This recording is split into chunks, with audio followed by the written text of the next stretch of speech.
Ayat hari ini adalah 2 Samuel 14 ayat 1-11. Mari kita baca bersama. Ketika Yoab, anak Zeruya, mengetahui bahwa hati raja merindukan Absalom, maka ia menyuruh orang ke Tekoa menjemput dari sana seorang perempuan yang bijaksana. Lalu ia berkata kepada perempuan itu, "Berlakulah pura-pura berkabung, dan pakailah pakaian berkabung. Janganlah berurap dengan minyak, dan berlakulah seperti seorang perempuan yang telah lama berkabung, karena seorang mati. Kemudian masuklah menghadap raja, dan berbicaralah kepadanya seperti ini." Lalu Yoab menaruh perkataannya ke dalam mulut perempuan itu. Ketika perempuan Tekoa itu masuk menghadap raja, sujudlah ia dengan mukanya ke tanah dan menyembah, sambil berkata, "Tolonglah ya tuanku raja." Raja bertanya kepadanya, "Ada apa?" Jawabnya, "Ah, aku ini seorang janda, sebab suamiku sudah mati. Hambamu ini mempunyai 2 orang anak laki-laki, mereka berkelahi di padang, dan karena tidak ada yang memisahkan, maka yang satu memukul yang lain dan membunuh dia. Dan sekarang seluruh kaum keluarga bangkit melawan hambamu ini. Dan mereka berkata, 'Serahkanlah orang yang membunuh saudaranya itu, supaya kami menghukum dia mati, ganti nyawa saudaranya yang telah dibunuhnya itu, dan supaya kami memunahkan juga ahli waris itu. Mereka hendak memunahkan keturunanku yang masih tersisa itu dengan tidak meninggalkan nama atau keturunan bagi suamiku di muka bumi.'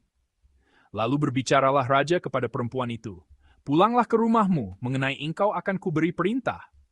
Perempuan Tekoa itu berkata kepada raja, 'Aku dan keluargaku akan menanggung kesalahan itu, ya tuanku raja.' Tetapi raja dan tahtanya tak bersalah. Lalu berkatalah raja, 'Jika ada orang yang mengatakan apa-apa lagi terhadap engkau, bawalah orang itu menghadap aku, maka ia tidak akan mengusik engkau lagi.' Kata perempuan itu, 'Kiranya raja ingat kepada Tuhan Allahmu, supaya si penuntut tebusan darah jangan terlalu banyak menimbulkan kemusnahan, dan supaya mereka jangan memunahkan anakku itu.'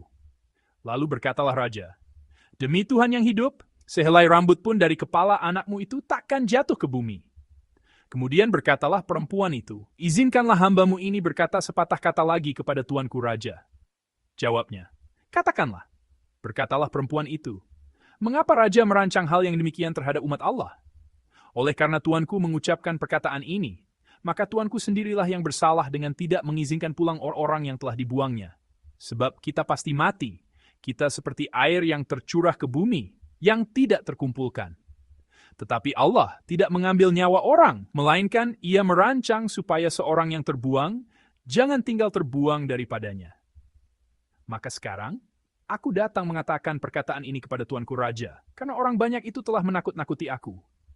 Sebab itu pikir hambamu ini, baiklah aku berbicara dahulu dengan raja. Mungkin raja mengabulkan permohonan hambanya ini, sebab raja akan mendengarkan aku, dan akan melepaskan hambanya ini dari tangan orang yang hendak memunahkan aku, dan anakku bersama-sama dari milik pusaka Allah.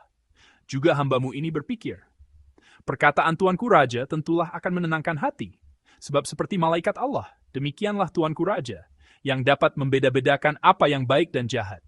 Dan Tuhan Allahmu kiranya menyertai tuanku. Amin. Di antara hal-hal yang memengaruhi hidup manusia, ada satu unsur yang disebut cerita. Melalui cerita yang mereka dengar, orang kadang mengambil keputusan untuk menjalani hidup yang baru. Melalui cerita itu, mereka menerima penghiburan, dan melalui cerita itu, mereka memperoleh mimpi. Sebab cerita bukan sekadar penyampaian informasi. Di dalamnya ada kekuatan besar yang membentuk nilai hidup dan cara pandang manusia, serta menentukan arah hidup seseorang. Karena itu, cerita dapat dikatakan sebagai daya yang mengubah dan membentuk seluruh hidup seseorang. Maka ketika kita mendengar berbagai cerita yang masuk ke telinga kita, ada satu proses yang mutlak diperlukan. Proses itu adalah membedakan. Sekalipun sebuah cerita terdengar baik dan menyentuh hati, jika cerita itu fiktif atau dusta, atau jika cerita itu mendekati kita melalui maksud kosong seseorang, kita tidak boleh dipengaruhi olehnya. Jika cerita itu bahkan mengutip pesan Alkitab, kita harus lebih berhati-hati lagi. Dalam nas yang kita baca hari ini, Daud tidak mampu membedakan dengan benar cerita yang ia dengar. Karena itu kita melihat pilihan Daud mengalir menuju keputusan yang menyedihkan. Latar belakang nas hari ini adalah seperti ini. Amnon, anak sulung Daud, dibunuh oleh Absalom. Memang Amnon mati dalam kaitannya dengan kesalahan yang ia lakukan, tetapi hilangnya nyawa seseorang oleh tangan orang lain tetap merupakan hal yang menyedihkan, dan itu adalah peristiwa pembunuhan. Karena itu Absalom melarikan diri ke Gesur, negeri asal keluarga ibunya, dan selama 3 tahun ia hidup sebagai pelarian. Apa yang sedang Daud lakukan? Sebagai ayah, Daud merindukan anaknya Absalom. Namun sebagai raja, ia juga bergumul dengan kewajibannya untuk menegakkan keadilan. Pada saat itu Yoab, orang kepercayaan Daud dan seorang politisi yang cerdas, mulai bergerak. Yoab mengetahui bahwa hati Daud sedang mengarah kepada Absalom, lalu ia memanggil seorang perempuan bijaksana dari Tekoa. Perempuan itu memakai pakaian perkabungan, menyamar sebagai janda, datang ke hadapan Daud, dan menyampaikan sebuah cerita rekaan. Cerita perempuan itu begini: 2 anak laki-lakinya berkelahi di ladang, lalu salah satunya mati. Sekarang orang-orang hendak membunuh juga anak yang masih hidup, karena ia telah membunuh saudaranya. Mereka berkata bahwa karena ia telah melakukan pembunuhan, pembunuh itu tidak boleh dibiarkan begitu saja. Inti cerita hari ini adalah permohonan yang sungguh-sungguh agar anak itu dibiarkan hidup supaya garis keturunan keluarganya tidak terputus. Daud tersentuh oleh cerita tragis ini. Lalu dengan memakai nama Allah, ia bersumpah akan melindungi anak itu. Pada saat itulah, perempuan itu membalikkan panah perumpamaan itu kepada Daud. Ia menyentuh hati Daud dengan berkata, mengapa raja berdosa terhadap umat Allah dan tidak membawa kembali Absalom, orang yang telah dibuang itu? Jika kita memperhatikan isi nas ini, peristiwa ini tampak bertumpang tindih dengan kisah ketika Daud bertemu Nabi Nathan setelah ia berdosa dengan Batsheba.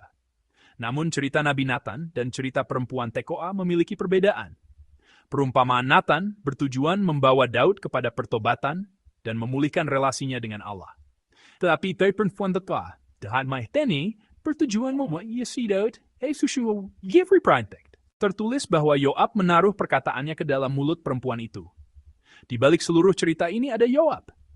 Ia mengetahui bahwa hati raja mengarah kepada Absalom, lalu memakai cerita yang berisi maksud politik untuk memulihkan kedudukan Absalom. Bentuknya mirip dengan cerita Nabi Nathan, alurnya pun tampak mirip, tetapi tujuannya sama sekali berbeda. Salah satu dasar yang menunjukkan hal itu adalah kata bijaksana yang muncul pada ayat 2.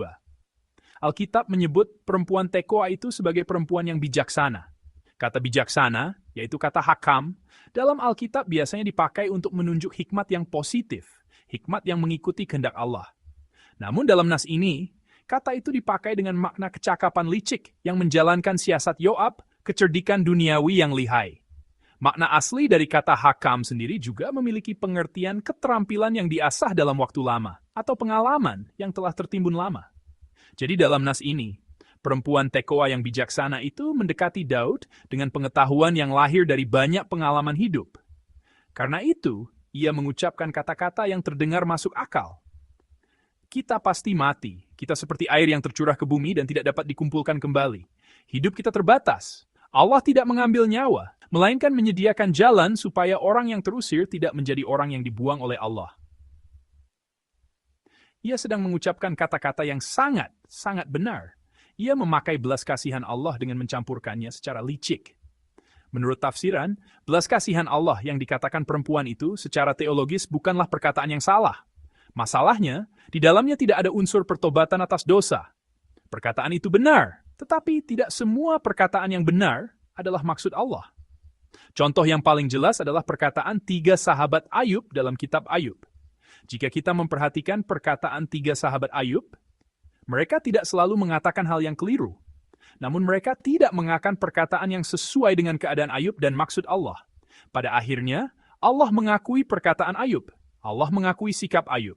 Perkataan orang yang tampil sebagai perempuan bijaksana dari Tekoa ini pun demikian. Dalam Injil juga kita melihat bahwa ketika Yesus dicobai di padang gurun, iblis mengutip perkataan dari Mazmur. Ia mengucapkan perkataan yang sangat benar, perkataan yang sulit ditolak. Namun apakah perkataan itu adalah maksud Allah? Tidak. Dalam nas ini, Daud tidak mampu membedakan kepandaian bicara perempuan itu dan maksud politik Yoab yang diselubungi oleh firman Allah. Karena itu, jika kita melihat bagian akhir pasal 15, Daud akhirnya memanggil Absalom pulang dan mengampuninya. Namun jika kita memperhatikan adegan pertemuan mereka berdua, tidak ada percakapan apapun. Tidak ada kata-kata seperti, aku merindukanmu, sekarang aku mengampunimu. Mari kita menata kembali hidup kita. Mari kita menyelesaikan masalah ini. Di bagian selanjutnya yang muncul adalah adegan mereka tinggal berjauhan tanpa sepatah kata pun. Hal itu menunjukkan kepada kita bahwa pengampunan Daud bukanlah pengampunan yang utuh. Sebab pengampunan yang Daud tunjukkan hanyalah belas kasihan sentimental yang mengesampingkan keadilan. Daud sendiri telah menerima teguran dan hukuman yang sangat besar karena peristiwa Batsyeba, dan hukuman itu masih menyisakan akibat di depan. Allah sungguh mengampuni dosa, tetapi Ia tidak membuat seseorang sama sekali menghindari konsekuensi atas dosa itu. Ini bukan berarti kita harus membayar harga dosa kita sendiri. Maksudnya, kadang kita harus melewati dan memikul keadaan yang terjadi akibat peristiwa itu. Pengampunan Daud yang setengah-setengah itu akhirnya melahirkan tragedi yang lebih besar, yaitu pemberontakan Absalom. Pengampunan yang dikemukakan perempuan Tekoa harus dikatakan sebagai anugerah murahan yang mengabaikan harga dari dosa. Tetapi pengampunan Allah sama sekali berbeda. Untuk membawa kembali kita manusia yang terbuang karena dosa, Tuhan tidak menutup mata terhadap dosa. Ia menanggungkan seluruh hukuman itu kepada anak tunggalnya, Yesus Kristus. Itulah yang disebut memuaskan keadilan. Jika Allah hendak mengampuni begitu saja tanpa proses apapun, Yesus tidak perlu mati di salib. Namun cara keselamatan Allah adalah memuaskan keadilan. Cara pemulihan Allah adalah menggenapi keadilan. Cara pengampunan Allah adalah mewujudkan keadilan. Disitulah letaknya. Salib adalah satu-satunya tempat keadilan Allah dan kasih Allah bertemu. Hidup orang percaya yang memiliki kepekaan rohani bukanlah sekadar menutup konflik, melainkan mempraktikkan pengampunan di tengah ditegakkannya hukum Allah. Itu berarti menjadikan standar Allah sebagai ukuran. Kita harus mampu menerima keadilan Allah sebagai keadilan dan kasih Allah sebagai kasih, apa adanya. Melewati sesuatu secara asal-asalan sama sekali bukan anugerah. Teolog Jerman, Pendeta Dietrich Bonhoeffer, menulis dalam bukunya Mengikut Yesus demikian. Anugerah murahan adalah musuh yang mematikan bagi gereja kita. Itu adalah pengampunan dosa tanpa pertobatan, anugerah tanpa salib. Bujukan perempuan Tekoa membuat Daud memilih anugerah tanpa salib. Hari ini, dalam menyelesaikan persoalan hidup, kita juga kadang tidak memperhatikan cara dan sarana, lalu salah memahami hikmat duniawi Yoab sebagai jawaban Allah. Namun kepekaan rohani yang sejati bukanlah kenyamanan keadaan, melainkan memegang sampai akhir arah yang ditunjukkan firman Allah. Untuk itu, yang menjadi penanda dan arah bagi kita adalah salib Yesus Kristus. Sebab pada salib itu ada keadilan, dan pada salib itu ada kasih yang sempurna. Saudara-saudari yang terkasih, hidup yang memiliki kepekaan rohani adalah hidup yang menempatkan kekudusan Allah sebagai prioritas di atas perasaan kita sendiri dan logika dunia. Setiap saat, kita harus mengajukan pertanyaan seperti ini kepada diri kita. Apakah keputusan ini menegakkan keadilan Allah, atau hanya mencari kenyamanan manusiawiku? Apakah keputusan ini mengarah kepada anugerah Allah, atau mengarah kepada kompromi dan ketenangan duniawi? Di dalam pertanyaan-pertanyaan itu, kita akan bertemu dengan kebenaran. Hanya ketika kita berpegang sepenuhnya pada anugerah salib, kita dapat hidup dengan kepekaan rohani. Pada fajar ini, marilah kita berdoa sambil berpegang pada salib. Jangan menerima dan menafsirkan segala sesuatu hanya sebagaimana kita mendengarnya, tetapi ukurlah cerita itu dengan salib, lalu terimalah setelah menimbangnya. Dengan mengingat keadilan dan kasih Allah, kiranya saya dan saudara sekalian hidup dengan kepekaan rohani. Saya memberti darah dalam nama Tuhan.